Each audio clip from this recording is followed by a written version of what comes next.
सीधे कोलकाता आपको लिए चल रहे हैं, जहां पर प्रधानमंत्री नरेंद्र मोदी स्वदेशी तकनीक से निर्मित 3 अत्याधुनिक युद्धपोतों को देश को समर्पित यहाँ के ऊर्जावान मुख्यमंत्री Suvendu Adhikari ji, chief of naval staff Krishna Swaminathan ji, उपस्थित देवी और सज्जनों, आज का दिन कई मायनों में विशेष है। आज पूरी दुनिया अंतर्राष्ट्रीय योग दिवस मना रही है। मुझे प्रसन्नता है कि इसी अवसर पर मुझे बंगाल की इस महान भूमि पर आने का अवसर मिला। यह वह भूमि है जिसने भारत के विचारों को नई दिशा दी है, जिसने भारत के पुनर्जागरण को गति दी है और जिसने सदियों तक भारत को समुद्र के रास्ते से दुनिया से जोड़ा है। आज इसी धरती पर आत्मनिर्भर भारत,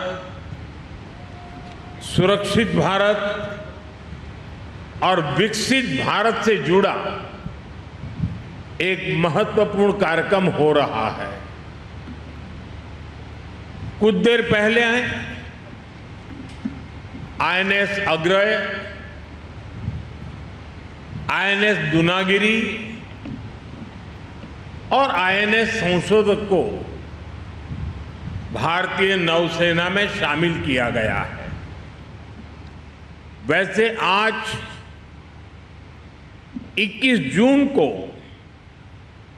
वर्ल्ड हाइड्रोग्राफी डे के रूप में भी मनाया जाता है और ये बहुत ही अद्भुत संयोग है कि आज के दिन हमने भारत का सबसे एडवांस हाइड्रोग्राफी जहाज आईएनएस संशोधक कमीशन किया है।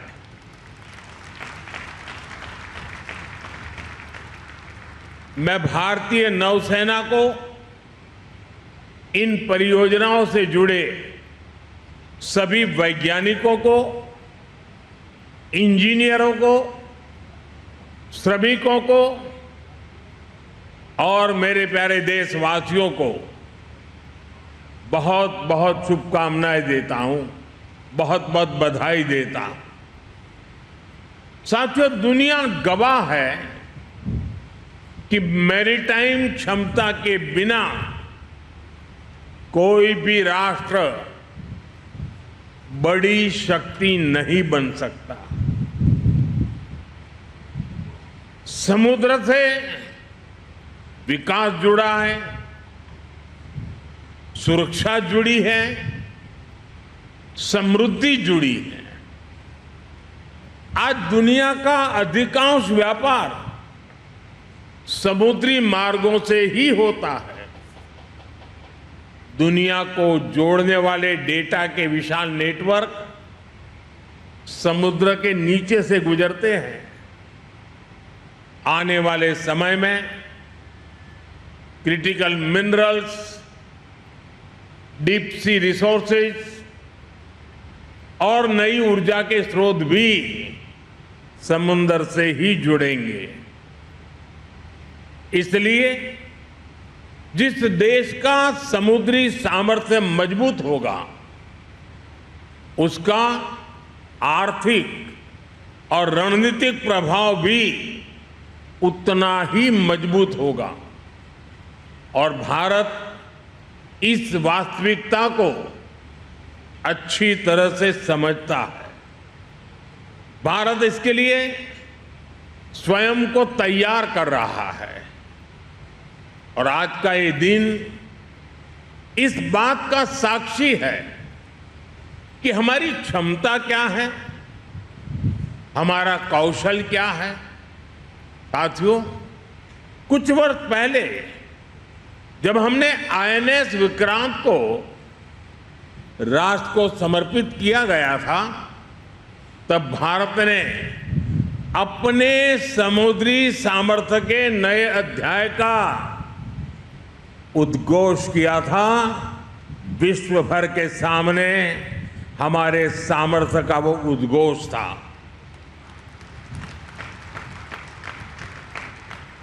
आईएनएस विक्रांत से लेकर आज तक की यात्रा केवल नए युद्धपोतों की यात्रा नहीं है, यह भारत की बढ़ती आत्मनिर्भरता की यात्रा भी है।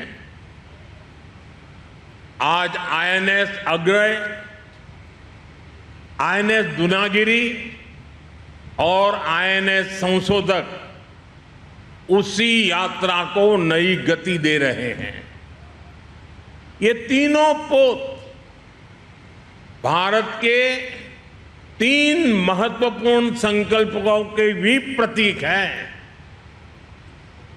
इनका निर्माण भारत में हुआ है, इनकी डिजाइन भारत में तैयार हुई है, इनके निर्माण में भारतीय उद्योगों की प्रतिभा लगी है, भारतीय इंजीनियरों का कौशल लगा है, भारतीय श्रमिकों का परिश्रम लगा है, और यही नए भारत की सबसे बड़ी ताकत है। साथियों, आज भारत रक्षा क्षेत्र में केवल खरीदार बनकर नहीं रहना चाहता। हमारी सैन्य शक्ति दुनिया के लिए बाजार नहीं बन सकती। मेरी शक्ति की पहचान विश्व के बाजार बनने से नहीं है,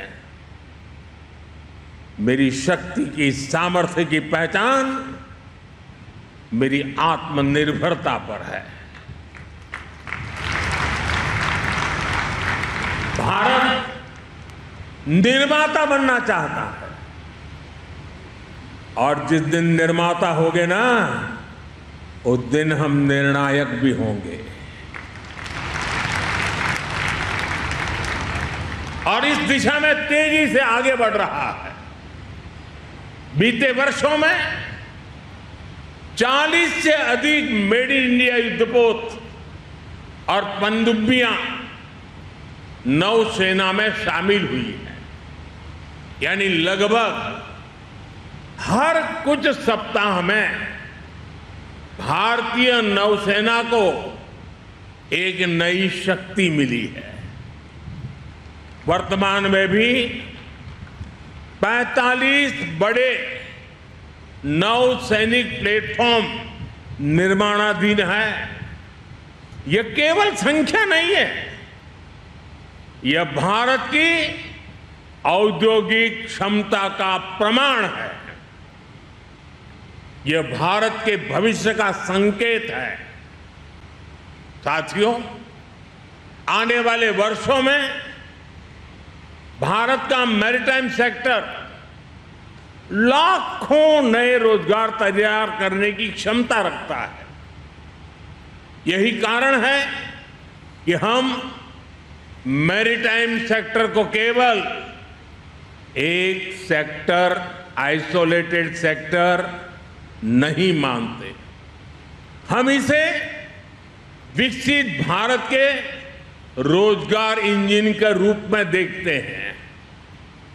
एक आधुनिक जहाज में सैकड़ों टन स्टील लगता है, इलेक्ट्रॉनिक्स लगते हैं, मशीनरी लगती है, हजारों पुर्जे लगते हैं, और इन सब के पीछे हजारों कंपनियां काम करती है। यानी हजारों युवाओं को रोजगार भी मिलता है। आज जिन 3 जहाजों की कमीशनिंग हुई है, उनके निर्माण में 200 से अधिक एमएसएमई ने योगदान दिया है। हम कल्पना कर सकते हैं कि कितनी बड़ी संख्या में इन 200 एमएसएमई में, इन लघु उद्योगों में रोजगार पैदा हुआ होगा। साथियों, अब समय आ गया है कि भारत समुद्री शक्ति के अगले चरण में प्रवेश करे। इसलिए भारत ने शिप बिल्डिंग के क्षेत्र के लिए एक नई दृष्टि के साथ आगे बढ़ना शुरू किया है। हाल के वर्षों में अनेक पॉलिसी रिफॉर्म्स किए गए हैं। घरेलू निर्माण क्षमता बढ़ाने के लिए विशेष कदम उठाए गए हैं और ship building, ship repair, ship recycling तथा एमआरओ को एक बड़े राष्ट्रीय मिशन के रूप में देखा जा रहा है। साथियों, शिपिंग सेक्टर के लिए 70,000 करोड़ रुपए का जो प्रोत्साहन पैकेज घोषित किया गया है, वह केवल एक आर्थिक निर्णय नहीं है, वह भारत के समुद्री भविष्य में निवेश है, वह भारत के औद्योगिक विस्तार में निवेश है। साथियों, भारत आज अपने पूरे मैरीटाइम इकोसिस्टम को सशक्त बना रहा है। इसलिए आज भारत अपने बंदरगाहों का आधुनिकीकरण कर रहा है, नई क्षमता तैयार कर रहा है, नई कनेक्टिविटी बना रहा है, नदी जलमार्गों का विस्तार कर रहा है, मल्टी मॉडल लॉजिस्टिक नेटवर्क विकसित कर रहा है। सागरमाला जैसे अभियान इसी व्यापक सोच का हिस्सा है। इससे व्यापार की लागत कम हो रही है, उद्योगों को नई गति मिल रही है और तटीय क्षेत्रों में नए अवसर बन रहे हैं। साथियों, एक समय था जब भारत की पहचान दुनिया के सबसे बड़े डिफेंस इंपोर्टर्स, आयातकों में होती रही है। इस निर्भरता के कारण हमारे सामने रणनीतिक और सुरक्षा दोनों तरह की चुनौतियां भी हैं। 2014 में सरकार बनने के बाद हमने स्थिति को बदलने का संकल्प लिया। इसके लिए नीतियों के स्तर पर बड़े रिफॉर्म किए गए। रक्षा क्षेत्र में आत्मनिर्भरता को प्राथमिकता दी गई। इन प्रयासों का परिणाम है कि आज रक्षा क्षेत्र में डिजाइन, मैन्युफैक्चरिंग और एक्सपोर्ट की नई संभावनाएं बनी है। 2014 तक देश का कुल डिफेंस प्रोडक्शन 40,000 करोड़ रुपए के आसपास था। आज यह बढ़कर लगभग 1,80,000 करोड़ रुपए तक पहुंच गया है।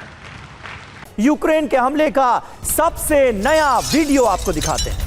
कामिकाजी ड्रोन ने एक ट्रक को किया है टारगेट। तस्वीरें सामने आई हैं, ये देखिए। रूस के फ्यूल टैंकर ट्रक को कैसे बनाया गया निशाना। ट्रक ड्राइवर किसी तरह अपनी जान बचाने में सफल रहा।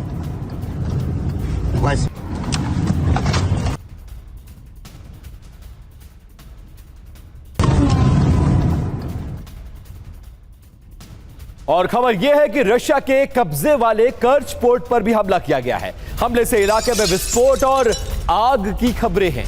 ड्रोन हमले से कर्च पोर्ट को भारी नुकसान हुआ है। ये तस्वीरें आपके सामने। चाहे वो एयरपोर्ट्स हो, रिहायशी इलाके हो, रिफाइनरीज हो, एनर्जी सेंटर्स हो और इस तरह के पोर्ट्स हो, ये तमाम जगह रशिया में यूक्रेन के निशाने पर हैं और ड्रोन हमलों से इन सभी टारगेट्स को फिलहाल डिस्ट्रॉय करने में लगा हुआ है यूक्रेन। और वहीं राजधानी कीव में फिर एयर रेड अलर्ट जारी किया गया है। रूस के हमले से कीव में दहशत है, लोगों को शेल्टर्स में रहने के निर्देश दिए गए।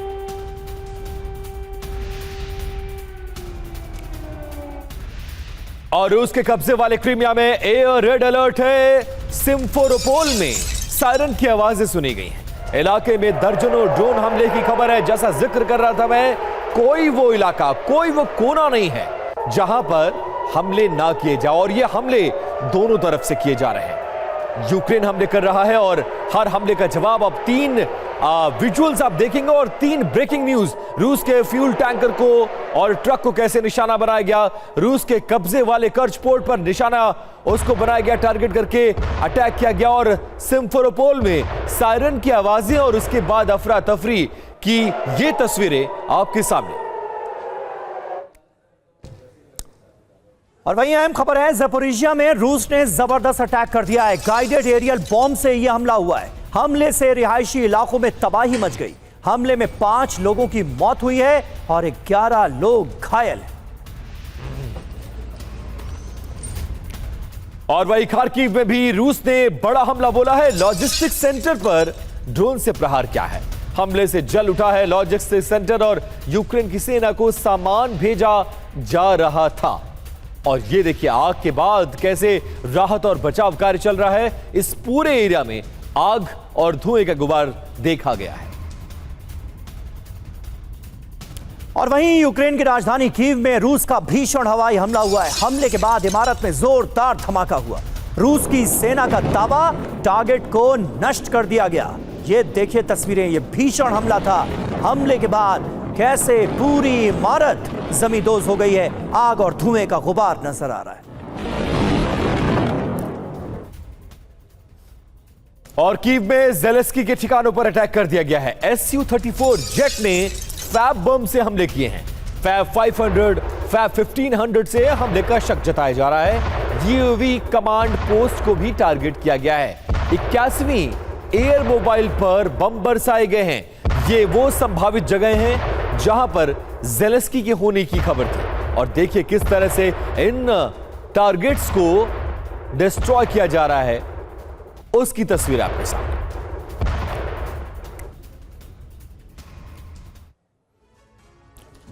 तो 12 घंटे से यूक्रेन जल रहा है। कहां कहां पर हमले हुए हैं, इसका पूरा ब्यौरा अब आपके सामने है। कीव, खार्किव, सुमी, ज़पोरिजिया, खेरसन, ये वो तमाम जगह हैं जहां पर जोरदार हमले अंजाम दिए गए हैं। बिग टारगेट कौन? ज़ेलेंस्की के ठिकाने। जी हां, प्रशासनिक बिल्डिंग्स जो हैं वो भी निशाने पर है। रणनीतिक लोकेशंस पर हमले किए जा रहे हैं। हमले कैसे हुए ये भी जान लीजिए।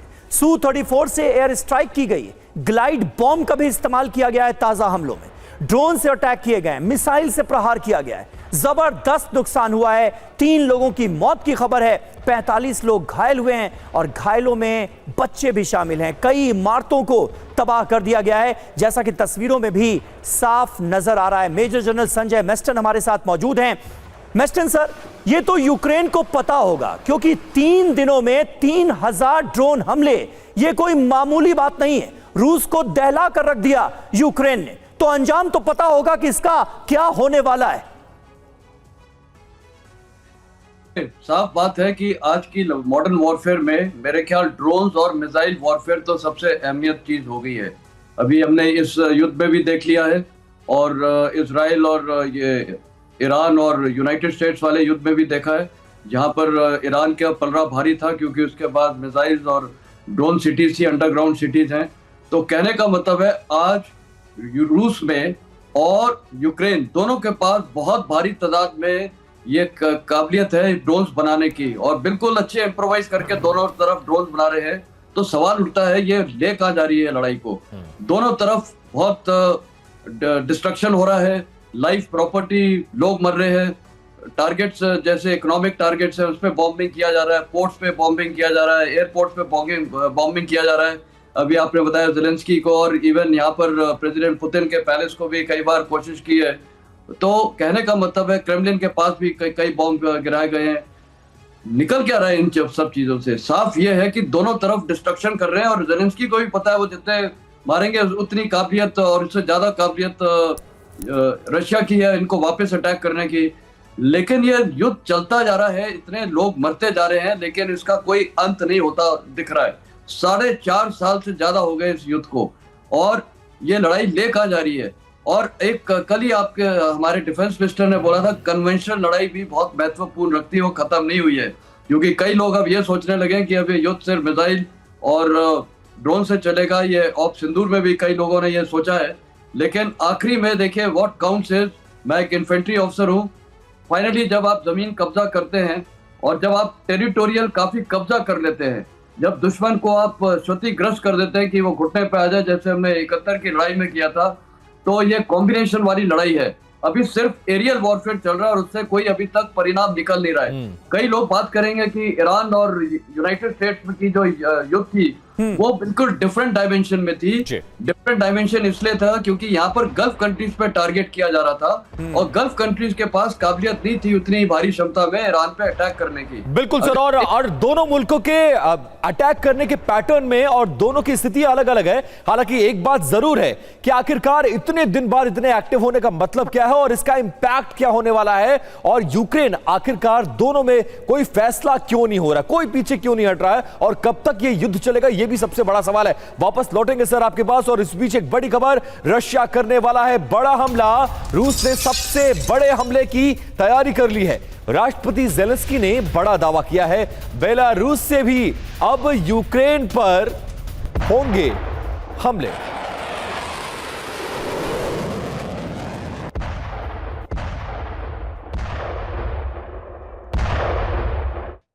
ये ब्रेकिंग गलत।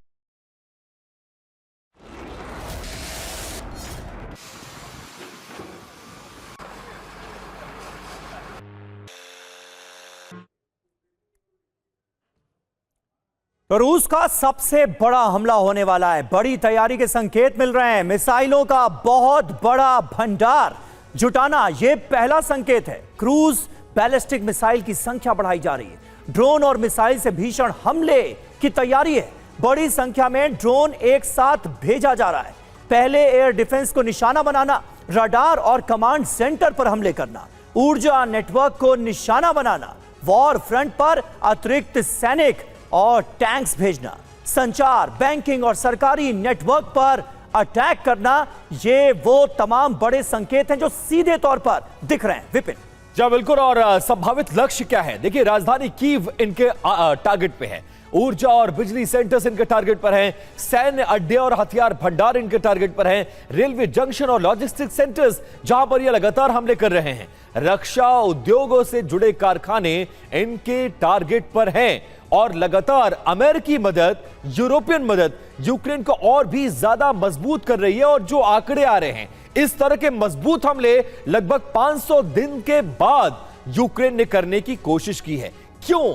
क्या है उसकी ताकत का राज? मुकेश कौशिक सर के पास चलते हैं। कौशिक सर, कैसे देखा जाए इन हमलों को, और इतने लंबे ब्रेक के बाद? छोटे मोटे हमले होते रहे दोनों तरफ से, लेकिन इतने लंबे ब्रेक के बाद इस तरह के हमले, एक एक दिन में 1,000 ड्रोन से हमला, और रशिया क्रेमलिन के उन इलाकों में हमला जो बेहद संवेदनशील और बहुत ज्यादा सुरक्षित माने जाते हैं। मैसेजिंग क्या है, और अब डोनाल्ड ट्रंप का रुख क्या होगा? एक जगह उन्होंने हालांकि जैसे तैसे युद्ध रुकवाया है घुटनों पर खुद आकर, लेकिन यूक्रेन में क्या करेंगे डोनाल्ड ट्रंप, और इन हमलों की मैसेजिंग क्या है, यह सबसे बड़ा सवाल है।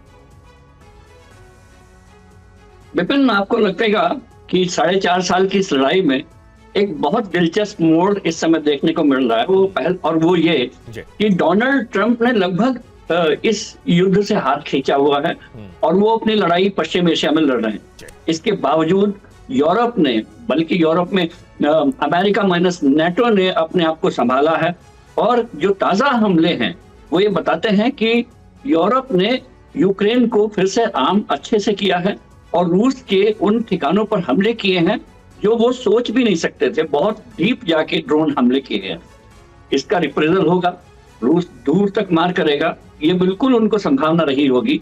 लेकिन नेटो ये बता रहा है कि हम अमेरिका के बिना भी ये लड़ाई लड़ सकते हैं और यूक्रेन को आर्म कर सकते हैं। दूसरी तरफ मुझे लगता है कि रशिया के ऑब्जेक्टिव भी 4.5 साल की लड़ाई के बाद थोड़े बदले नजर आ रहे हैं। वो ये कि मुझे लगता है कि पुतिन इस लड़ाई को अब लॉजिकल कंक्लूजन की ओर ले जाना चाहते हैं। लॉजिकल कंक्लूजन ये कि वो सिर्फ 18-20 किलोमीटर का वो बड़ा इलाका जिसको वो हमेशा अपने पास बनाए रखना चाहते हैं, इतना ही नहीं है, वो स्ट्रेटेजिक डेप्थ ले लेना चाहते हैं, कीव तक हमले करके, खार्किव तक हमले करके, और लास्टली वो साइकोलॉजी तोड़ देना चाहते हैं वहां के सिविलियंस की, कि 4.5 साल बाद युद्ध का बहुत बड़ा फटीग क्रिएट कर देना चाहते हैं। और पुतिन का आखिरी मकसद जेलेंस्की है। जेलेंस्की का के मुकद्दर का फैसला हुए बिना इस युद्ध की परिणति नहीं हो सकती। या तो वो भाग जाएं, या पकड़ लिए जाएं, या मार दिए जाएं, या उनको उनकी खुद के जो सिविल लोग हैं वो उनको अपदस्थ कर दें। ठीक है, ये अहम बात आप कह रहे हैं और इस बात की जताई जा रही है कि अब रूस के निशाने पर सीधे जेलेंस्की हो सकते हैं, टारगेट पर हैं जेलेंस्की ने रूस में और ड्रोन हमलों की धमकी दे दी है। इस बीच जेलेंस्की की 3000 किलोमीटर तक हमले की धमकी। हमने 2000 किलोमीटर दूर तक हमला किया, ट्यूमेन में ऑयल रिफाइनरी को तबाह किया। रूस में लंबी दूरी के ड्रोन से अभी और हमले करेगा यूक्रेन। 3000 किलोमीटर दूर तक हमले की धमकी कैसे जेलेंस्की दे रहे हैं। और यह हकीकत है कि जेलेंस्की ने दुनिया को अपनी ड्रोन पावर दिखाई है। 3000 किलोमीटर तक कोहराम मचा दिया है। इस बार के हमलों में यूक्रेन ने, जेलेंस्की ने पुतिन को दिखाई है अपनी ड्रोन ताकत, और 3000 किलोमीटर तक ड्रोन हमले करने का दावा किया गया है। जेलेंस्की ने नए फायर पॉइंट ड्रोन के निर्माण का दावा किया है। रूस में 20,000 किलोमीटर तक, माफ करें 2000 किलोमीटर तक हमला किया है। यूक्रेन के ड्रोन हमले में रूस की ट्यूमेन रिफाइनरी भी तबाह हो गई है, और रूसी कब्जे वाले इलाकों में सैन्य सप्लाई पर इसका असर और बातें कही जा रही हैं। जी हाँ, मेजर जनरल संजय मेस्टन हमारे साथ मौजूद हैं। मेस्टन सर, अमेरिका का रोल यहां पर क्या नजर आता है? यूएस ईरान वॉर में हमने देखा कई बार लगता है कि अमेरिका इजराइल के साथ है और इजराइल जो कर रहा है उसके दम पर कर रहा है। कई बार ऐसा लगता है कि अमेरिका ने यहां से भी अपने हाथ पीछे खींच लिए हैं और मजबूर कर दिया है लेबनान में इजराइल को हमले रोकने के लिए। यूक्रेन को लेकर मौजूदा रुख डोनाल्ड ट्रंप का, अमेरिका का, कैसे एनालाइज करेंगे? देखिए, जहां तक अमेरिका का सवाल है तो मैं इसको बोलूंगा प्रेसिडेंट ट्रंप लेते हैं, क्योंकि वो आज अमेरिका को डिक्टेट कर रहे हैं। हाँ। और प्रेसिडेंट ट्रंप का जो रुख है वो बहुत ही कंफ्यूजिंग है।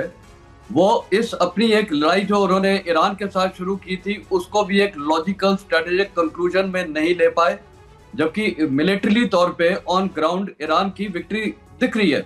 और ये जो 14 पॉइंट भी ये टैबुलेट हुए हैं ये भी ईरान के फेवर में है, अमेरिका के फेवर में कुछ भी नहीं है। लेकिन वो बार बार बोलते हैं कि जैसे कल मेलोनी के उसमें भी उसने लिखा कि मैं इतना पावरफुल हो गया हूं, मैंने ईरान को मिलिट्री तौर पे हरा दिया है। इसी प्रकार यूक्रेन में उन्होंने शुरू से बोलते आए कि जब मैं ये प्रेसिडेंट बनूंगा, अपने इलेक्शन कैंपेन, मागा कैंपेन में वो बोला था कि सबसे पहले ये युद्ध रुकवाऊंगा।